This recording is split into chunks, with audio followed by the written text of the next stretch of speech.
it's very important to understand the creative business side of things. So then your design can align with the client's business needs.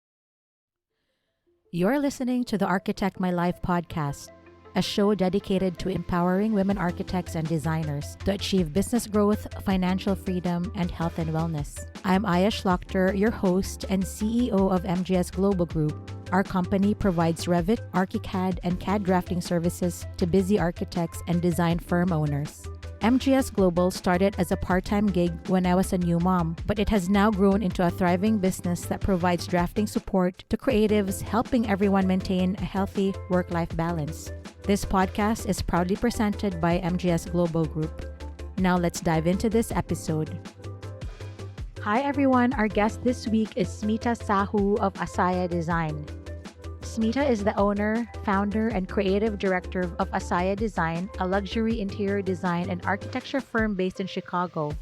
With nearly 2 decades of experience, she specializes in designing multifamily residential, commercial, and hospitality spaces that create emotional connections.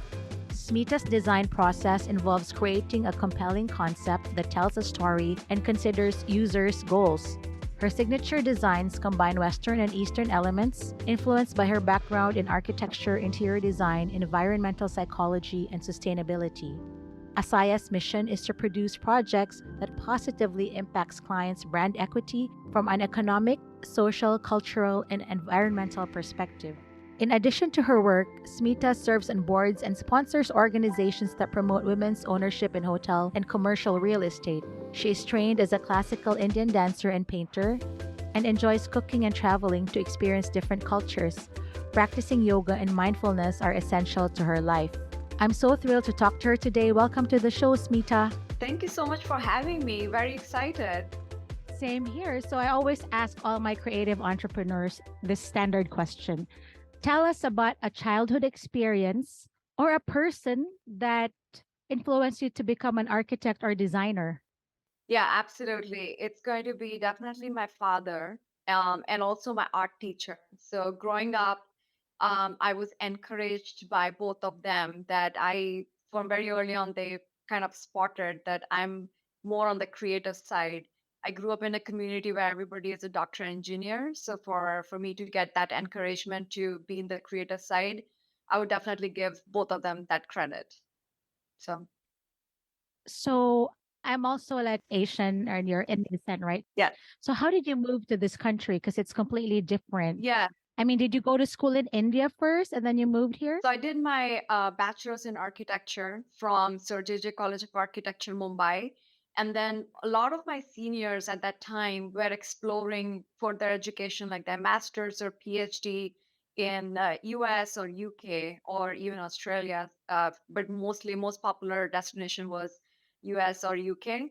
So I kind of like, had some good mentors even in like architecture school where they were like, yeah, you should pursue, and also support from my parents and my father who studied abroad as well himself. So for him it was like, just go experience life, be more global, see what's out there. If you can always come back if you don't like it, but it's good to explore. So I was being encouraged by the surrounding, and Mumbai itself is a very global city. So growing up helps with interacting with different nationalities, and yeah, so that's how I ventured here, and I've never gone back. How long have you been here, It's gonna be like Smita? 20 years now. Oh my God, that's amazing. And you're in a Yes. great city. Chicago is really, I love Yeah, Chicago.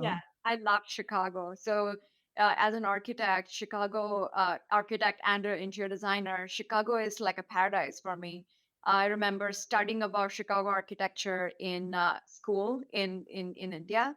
So to come here and live and work with some of the greatest, sharpest brains is amazing. And it's like a mecca for design hub for interiors too. So no complaints. That's great. So The weather is bad. yeah, it's okay.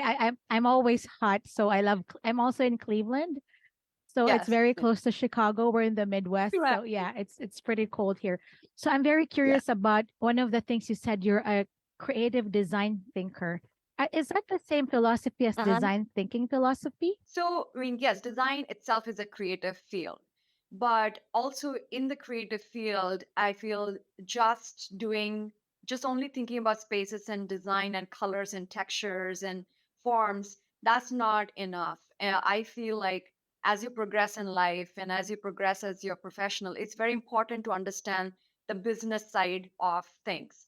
So, for example, if you're designing a hotel or a restaurant or a mixed use project, it's very important to understand the creative business side of things. So then your design can align with the client's business needs. And that's what I mean by like creative thinking. It's not only just in design space, but also overall, what are we trying to accomplish? What is the overall goal? And it carries throughout. So I feel like in school, as in design school, we heavily emphasize just on the aesthetic part. And yes, there's some programming and everything, but we don't focus too much on the creative business side of how these spaces we design eventually boils down to a revenue, or it's all about business. So aligning and having that vision of like how your design can actually strengthen the business goals is very important, and very few designers understand that. I feel like that's a continuous journey. As you progress in life, you should pay attention more to that. So I'm very curious about the business side of running a creative design firm, because I always say creatives were taught how to master their craft, but not taught how to run or grow a business, right? Can Mhm. you share a specific example or techniques that you use, especially when you're in a pinch or when clients don't want to pay or when they don't have money for a budget or something like that, and you still need to be profitable? Yeah, that's the ongoing. I think everybody's trying to figure out. So it's not like I will tell you, there is a method to madness, and I'm still figuring out too. But I think it's very important to understand the financials of goals and also what is the result, the finance side of things before you start designing. By now, like, I have about good 20 years experience, so I kind of have an idea of how things would cost and everything. So to have that discussion with any kind of clients, whether it's a single family home, whether it's a developer driven mixed use project, anything, everything is tied to finance. So having those kind of like early on discussions very important. And then in terms of creative thinking, and this goes back to my previous comment, is really understanding the vision of the project. Because once you get the vision of the project, then you know what elements to prioritize, where to spend your dollar amount, and where you can not do something cheap, but just, that's like your second priority, and you can do something less, but then really focusing on the highlight elements. And I think that is a technique I use. That's also like creative way of thinking, is like not only in design, but also like how are you using these different buckets of money to optimize what the goal is. And I think like that's again, there's no method. You really, it's a case by case. Open communication with your client, transparent communication is the key. And then running the business, it's a different type of finance, right? So recently I just finished reading a book called Profit First. I'm not trying to sell the book or anything. I have that too. I Yes. have that. Okay, talk about Yeah, so it. I love that book because what it talks about is you have limited amount of resource. So if you can allocate your expenses versus your profit versus your all these things you have to spend, and then figure out a method which is comfortable to you, and then follow that system. So for businesses, profit is very important. And the book says typical way of thinking about profit is like you earn something and you spend, and then the remaining is your profit. But this book kind of like has a reverse engineering where it says you earn something, you take out the profit first, and whatever is the remainder amount, you make it work with that. So, for example, in 1 week, you made, like more revenue. So then that means you have a little bit more play money. The next quarter, maybe you made a little less. But then you're always working towards whatever the fluctuation is, whether your marketing budget goes up and down. Of course, the salaries you're paying to people up and down, you cannot regulate the, salaries, whatever you have committed. However, it forces you to creatively think about how are you using your resources. So again, it's about creative thinking, that there is like some rules that okay, you have to spend this much money in marketing and PR and things like that. But then if you have less resources, how can you still optimize that? Can you do more web-based marketing? Do you have to do more, like maybe throw less party, or you just come up with solutions? It's almost like when you want to lose some weight, it's like your portions of you still eat the same amount. I mean, you still eat the same things, but in smaller quantity. And what that does is that your plates are smaller, you're consuming less, but you're still consuming your favorite proteins, your carbs, and your everything, but lesser amount.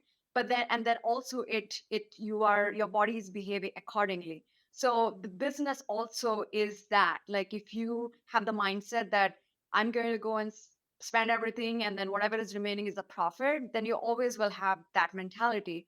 But then if you set a goal that my profit is, let's say, 15%, and that's the goal, then you always follow that. And at the end of the year, hopefully, you are a profitable business. Because at the end of the day, I feel a successful business is just not who does great work and keeps the client happy and themselves happy, but also it's like profitable. So yeah, that's my current experimentation. We'll see how it I know that goes. I read that book, and I think you have to open like 5 bank accounts or something, right? Like It's for taxes and some yeah, like, it's yeah. almost like um like old days. So I'm from India, and like my grandmothers and even my mom, the way they used to save money is like they would just hide once they get some salary. I mean, these, I'm talking about women who are mostly homemakers, and they have to manage their home. So they will take the salary which is given to them by their husbands or whoever, and then they just split it up. It's like, okay, this is for school uniforms, this is for this. So it's a similar mentality. You're just putting in different boxes, and it doesn't necessarily have to be five different banks. It can be just one bank and four different accounts or something, as long as you don't touch your money and spend it. That's the key. So the book talks about having a different bank account, especially for the profit, because so that you don't touch it. Because otherwise, human beings, they can be greedy. They can like start stealing from them, Yeah. stealing from their own bank and like allocating. So yeah, I am trying to implement that, and let's see your end if I do that well. This is great because I also read the book last year, and I'm also starting to put profit. Mhm. It's hard to see the profit like set aside because yeah, I have payroll and expenses and Yes, bills to pay, but I think it's a great exercise. And I think that what you're doing as a creative is you're also being creative with your money. correct. And I really believe that designers can be really good business people based on stretching resources. I absolutely agree. So this year, one of my biggest goals, and I started with this book, is to really understand the finance, because as designers, of course, it's a practice and it's an ongoing practice. The more you do, your craft gets better. But then we are never taught finance and business in schools. And I'm on certain boards, like at the University of Florida, and I am talking about like we should introduce understanding business from very early on, because life is everything runs on money and business acumen and nothing else. You could be a fantastic designer, but if you don't understand the business plan of the client, then your designs fail. So this year I'm reading a lot of finance books. I'm reading, Profit Force was the first book I finished.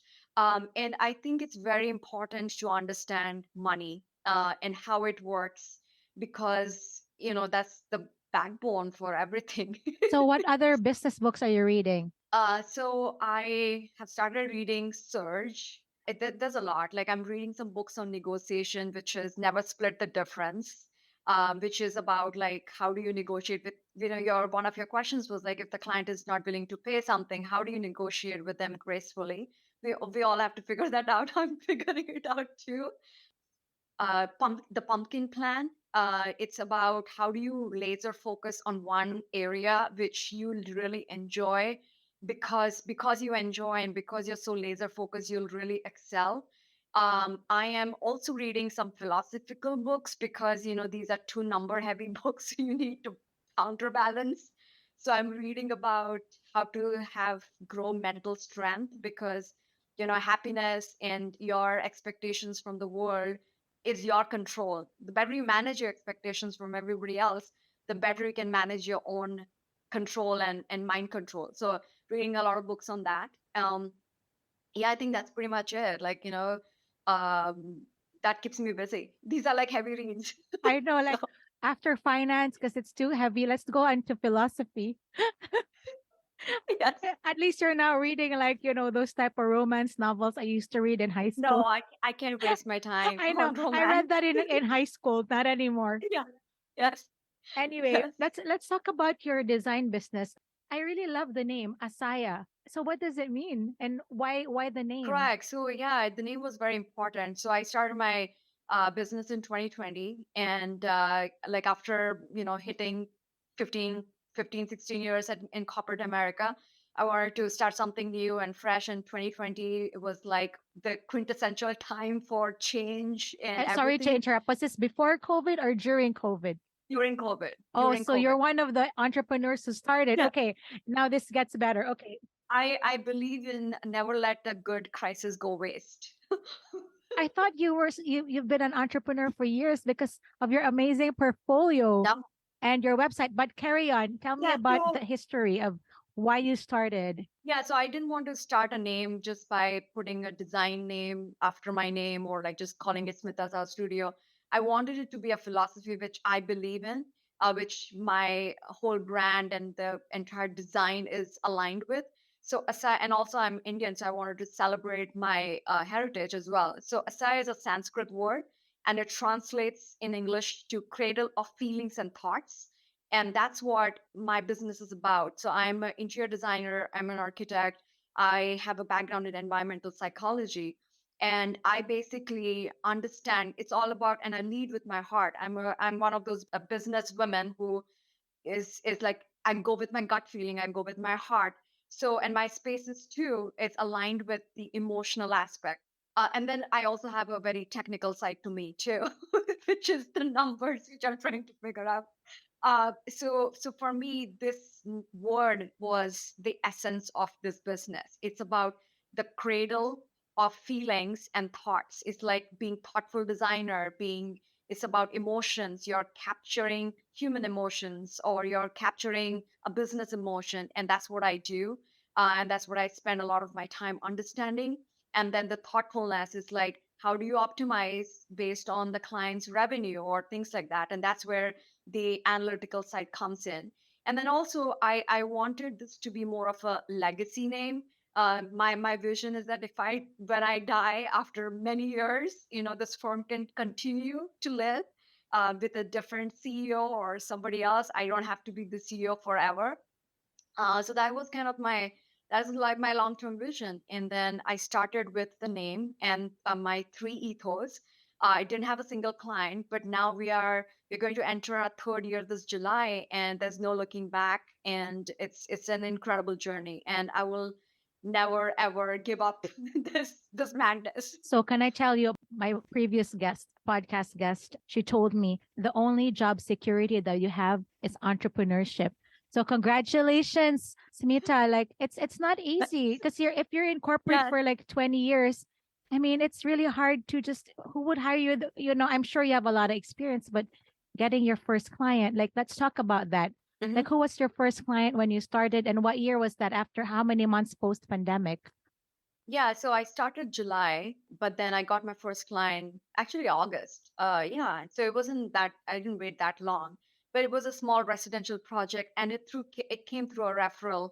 So one of my very close friends here in Chicago, she's also like helping me with marketing strategy, and it was through her connection I got the first small residential project in Bucktown here, and then then it was my one of my previous clients who reached out. They were doing a co-working space they wanted my help with.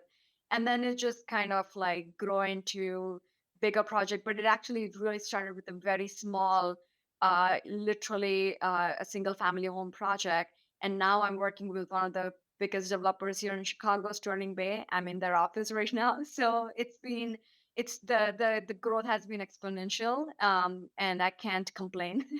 I was just gonna ask about your biggest project in Chicago, Lincoln Yards, right? What is Yes. that exactly? So Sterling Bay is one of the most influential and very cutting edge developers here in Chicago. And they are developing this whole neighborhood called Lincoln Yards. And it's right at this point where there is like some amazing neighborhoods adjacent to it. But this was like an old space where it was like industrial dumps. So they're cleaning up all this space. They're just really activating. It's also close to the river. So they are doing the whole river walk, or they're extending the river walk. I don't know how many, if you've been to Chicago. So it's like it was a dump yard, and they're just taking it and like bit by bit and piece by piece, they're really activating it. And within 10 years or like 15 years, it's going to be one of the thriving places to be in Chicago. That's So the is it an urban design project? It's like a urban Yeah, I think revitalization. yeah, it's a neighborhood. It's a Oh, neighborhood. So it yeah. has a lot of mixed use projects. It has offices, it has restaurants, it has a big sports field, entertainment, you name it. It's basically a small city within a city. So what is the scope of your work in this project? Yeah, so I'm working on, we have not named the parcels because every parcel right now is still like A, B, C, D, E. So I'm working on one of the biggest parcels, and it has 4 towers. And I'm going to be working on all the amenities and the social spaces for the 4 towers. And I cannot tell too much because it's still confidential. But yeah, that's the scope. And I'm working with 2 other design firms. So it's been an exciting collaboration with the Sterling-based internal design team, the 2 other design firms, architecture firms. One is based in Chicago, one is from New York, and then it's me. So it's a power-packed design team, and we have fun collaborating, and it's been a blast so First of far. all, congratulations. I always like to hear when women, especially I'm Filipina and I also moved here like 20 years Yes. ago. And when I hear other women like getting big projects in big cities, it makes me so happy. So you'll be happy that one of the design lead for a Sterling Bay, she's from Philippines too. Oh, really? And Go. she's one of the partners, design partners. And yeah, it's been exciting. So the interior design, or like the core design, is being led by three women. So I'm Indian, one is Japanese American, the other one is Filipino American, I'm Indian Oh, American. that's great. Congratulations. How did they find you? Did they see you online? Were you introduced? Because a lot of my guests actually want to be entrepreneurs. That's why this episode will really help people who are on the fence. Just take the big leap, right? Yeah, I think power of networking. You have to constantly network, meaningful networking, not just like going out and just randomly socializing, but how can you add value to them? How can they add value to you? I will continue to emphasize networking is the key. Social media and all these things are important tools for marketing and advertising your services and things like that, but the emotional connection and the trust you have to build with the team, with your clients, is very important. And like our field, there is so much, it's so complex, and I'm sure any field has all these complexity. Things will go constantly wrong and all that, so everybody's looking for trusted partners where when things go wrong, how can you be your creative self again and problem solve, and just not spot the problem but come up with solutions to solve it. And whether it's a design problem or it could just be a simple supply chain problem, anything, because at the end of the day it has to work as a team with even with the client. It's no longer like that's your scope of work and that's my scope of work. So I think that's very important. So human connection and building trust is key. I go to this hospitality conference every year. It's called the Independent Lodging Conference, and they do a lot of boutique hotels. Yeah, And I I've know been to the one. I've been to only one. ILC. Which Yeah, one? I went to Miami. I I think was it was there. I was there okay. too. Yeah. Okay, So we didn't know Andrew, each other. yeah, Andrew Benioff, Yes, he's a yes, friend. yes. And every time, Amazing. yeah, we're friends. And I went to the Austin one, and the first, because this was the biggest, because the ILC is getting really big.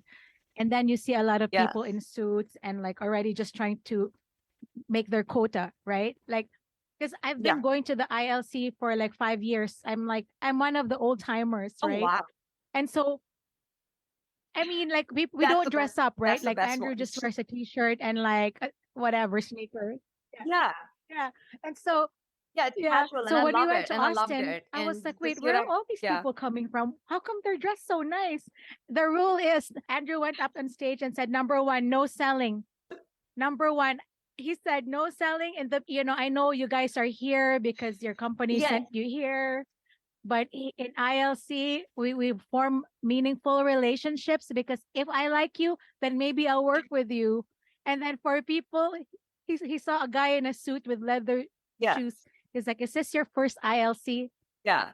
And then he's like, "Yeah, how did you know? Because you're wearing a suit. We only wear jeans and like." But it's true. It's powerful networking and connections. Yes, I agree. Life is short, and then you don't want to spend your time. There's already all these external factors which are going to create negative stress levels and things like that, which is out of your control. But then at least, you can control the people you work with or collaborate with. And, it's better to have people who are aligned with your vision and you're helping them and they're helping you. So you feel accomplished and they feel accomplished. And that should be the goal. So I try to team up with those kind of people. And so, yeah, to answer your question, all these projects, even my first project is through referrals, is through connection. Of course, TikTok videos are getting popular. I haven't not got a single project from, I mean, I don't have TikTok videos, but I've not got a single project through social media. The social media for me is just, showcasing what I'm doing. I mean, but you never know. Things may change. Maybe I'll become a No, TikTok it does work, person. but it requires a lot of time. And it seems like you're doing pretty well. You don't need TikTok right now. Yeah, I don't have good acting skills. I don't have good acting skills, but I am a dancer, so maybe I can I start know. dancing. So I love the way you're so strong and you're so confident. Anything you can share, any mistakes that led you to where you are now, or a mistake that led into a blessing or something like that? Yeah, I think right now I will say I don't remember the past. I'll get to it. But right now I feel like my biggest it's not like my mistake, but I'm learning what things are not working is the general contractor world is very tricky and they are not again, like maybe some general contractors will not agree, but a lot of general contractors don't have the same level of ethics as designers and professionals have. So, exposing some of the novice clients who are never used to this. Now, the developers are different and hoteliers are different. They are used to dealing with this. But I'm talking about like small business owners and like single family home owners who have never dealt with these kind of things. And I feel like some of the current smaller these kind of projects when they're getting directly exposed to the unsophisticated or the unprofessional GCs, it's creating a lot of stress. So I don't think I have a solution, but my lessons learned is that I'm going to try to educate and manage that as much and kind of like shield the client away from all these other stress, but then that will also mean that I'm taking on that stress. So I don't know if I really answered, but that's what I'm facing right now is like really partnering up with like ethical people. Like unethical people are really a problem and a challenge. And and also not taking people from their face value. When they say that they're going to do things, you think they're going to do because when you're coming from corporate America world, usually they're not unethical. There are other issues here and there, there's bureaucracy, but people are ethical for most part. But then when you're a small business entrepreneur, you're kind of exposed to all kinds of people, and sometimes the budget dictates who are you working with. So I think moving forward, I'm trying to really understand that and really figuring out how to find those problem areas early on and what are the red flags I need to see, and then either quickly come up with a solution or cut myself out because then you lose a lot of time, energy, resources. As a small entrepreneur, you could lose a lot of money too. Perfect example of creative design thinking in business, right? Yeah. Just already you're one step ahead. Well, I don't know if I'm one step ahead, but I'm definitely going through this process and definitely trying to come up with solutions where I can mitigate this problem so that I'm not because I feel sometimes guilty that the clients are facing so much issues, but it was not really my scope of work. But then I cannot say, okay, it was not my scope of work, so I have to jump in and help them out. So we'll see. How do you deal with stress? I do a lot of yoga. I've recently started working out in the gym, And I'm also reading the book I was talking about earlier, the philosophical book about mind balance. It's by the Dalai Lama, and the other book is by Indian philosopher Sadhguru. So they talk about how do you control your mind and your emotions, and stay, because all these external world is going to aggravate you, because they mean nobody and nothing will align with what your standards are, whether it's low or high. So how do you balance yourself internally so that you don't get so worked up, and you manage? Because as an entrepreneur, you are the punching bag from every side. Your consultants or your employees are constantly complaining or punching you. The clients are always unhappy, or there's some issue, something. There's always something. Even if it's like a perfect project, they'll find something. Or the GCs or the subcontractors or the finance, that's all these external factors. So as a business owner, you are the punching bag. And as a punching bag, you can only take so much. So you have to find a way to shield yourself from all these external negative stress. And I'm not going to say that I've mastered it. I snap too, but I'm trying not to. And by doing all this mindfulness practice, hopefully it's helping me. We'll find out. We'll find out in my year 5. How did I do? Wow, that's amazing. Yeah, it's not easy to be running a firm. How many people are in your team right now? So I have 3 consultants on the design side. I have 3 on the marketing and PR side, and then I'm very involved. I do my design. I still do drawings. I'm still doing, like I'm very involved. But at some point, I'll have to start, detaching myself. When I say detaching myself, as in like putting other people in charge of certain things. But like my growth is more sustainable and organic. I just don't want to grow so fast that I'm not able to sustain that. Yeah, so this is my journey so far, and it's been a blast. I love my team. They're incredible. And I'm impressed that already at year 3 you have a Yeah. marketing team. A lot of designers and people who start their own firms, they'll get their marketing team after they hire employee number 3 and their pipeline runs out. But you already have a marketing team up front. How did you get your business acumen? Like, how did you become so savvy? So I would give some credit to my previous bosses. So, the previous architecture firm where I worked, the partner or the founder of the company, he is a tenacious businessman. The other thing you have to face is rejection. That's also, you have to build your muscle. You're constantly said no, you have to convince people and everything. So I learned that from him, is that tenacious behavior, like, if the client says no, it doesn't mean that you never talk to them. You have to figure out ways so that you can be considered for the next opportunity. You figure out how or what is important to them. So I learned that from him. Now marketing, I think I'm a natural marketer. Like I believe that it's important that you're doing good work, but it's also important to communicate with the world that what you're doing, and not like fluff, no fluff, but like reality. Like so that because people can see, if you're a fluffing marketing, you just have these fancy words and images, it can only take you so far. You have to do the work, you have to walk the line, but you also have to communicate with your bigger audience that what you're doing. Some people are great designers, but they don't showcase or they don't talk about what they do.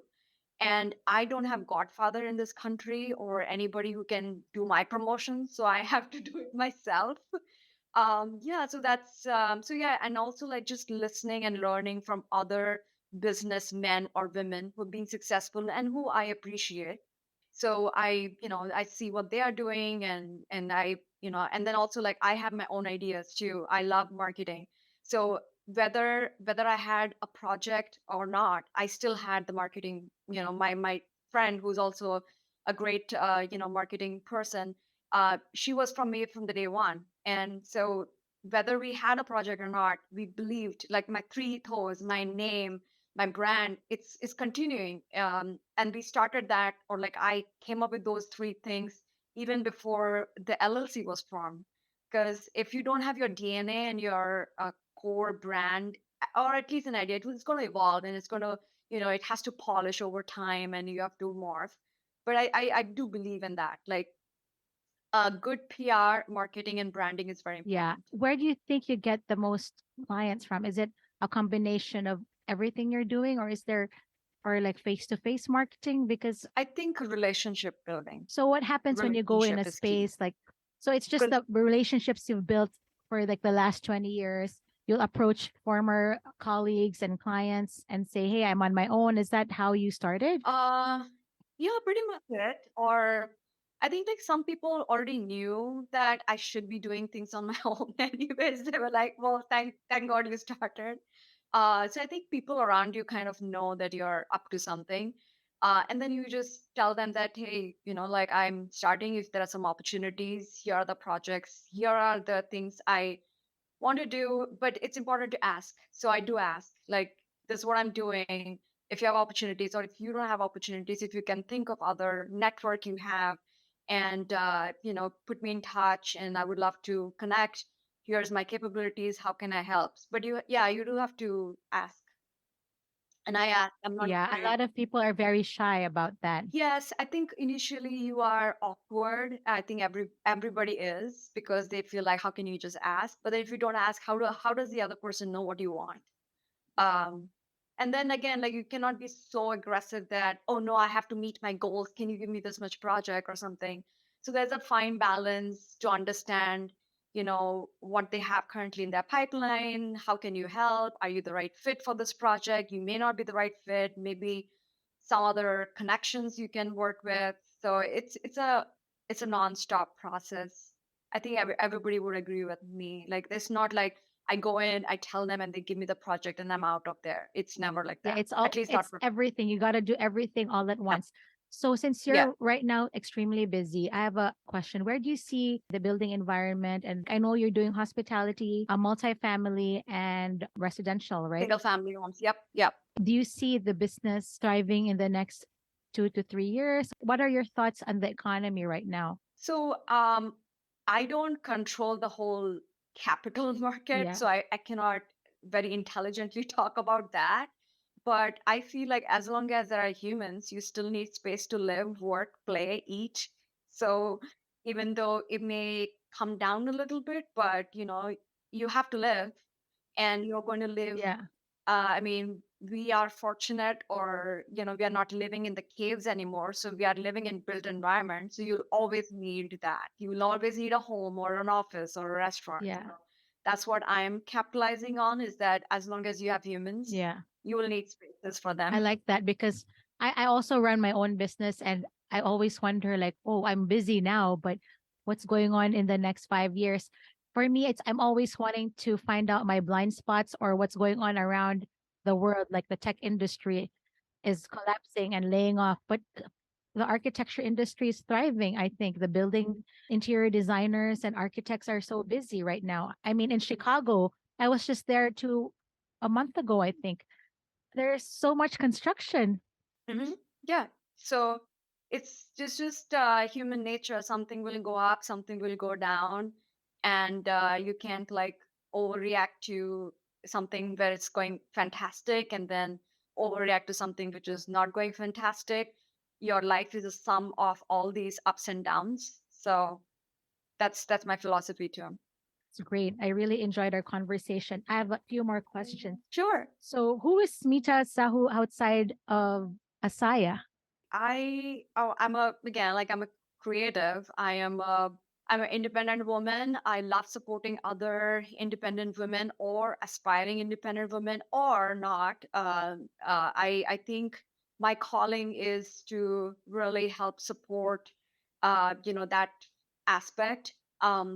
I used to be a designer, sorry, a dancer, but I don't dance anymore. I'm a trained Indian classical dancer, but unfortunately I don't practice it anymore. I'm an artist. I learned painting and watercolors throughout my life, and that's the teacher I was talking about.